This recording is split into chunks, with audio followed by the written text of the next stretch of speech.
The entrance music. I feel like it's an awards show. It is an awards show, but I'm not getting any awards. I'm just here to celebrate what all of the extraordinary contributions that women in Milton and throughout our community continue to have. Next week, collectively, we'll be celebrating International Women's Day. It's on March 8th. And it's a day to celebrate and acknowledge all the progress that women have made, but it's also an opportunity to reflect on all of the extraordinary economic, political, and cultural contributions that women make to society every single day. And it's important to recognize that while things are getting better and better, particularly for women, there have been setbacks, and there is still a lot of work to be done to achieve true equity in our society. There's still a pay gap. There's still a lot of unpaid labor that women do. I see a lot of mothers and grandmothers out there, and I think all of the mothers and grandmothers understand what I'm talking about when I say unpaid labor. And that's something that we need to acknowledge.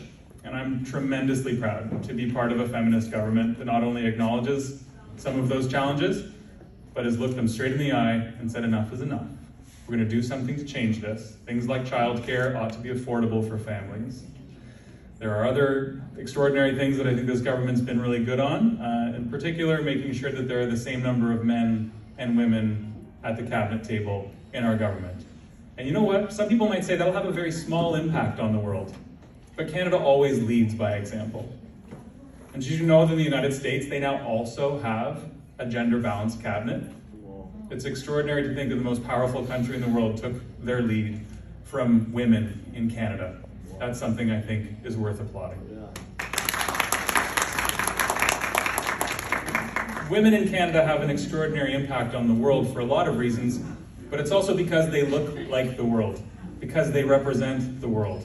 Rooms like this, right across Canada from coast to coast to coast, will be reflecting on what International Women's Day means in their communities, and rooms just as diverse as this, whether it's a community with a large Nigerian population, or a community with a large Chinese population, or a community with a large Korean population, Bulgarian or Polish population, all of those women have come to Canada to contribute culturally, economically, and politically. And that's an extraordinary thing, because in Canada, a Canadian is a Canadian, and in Canada, every single person is able to contribute in a really strong and powerful way.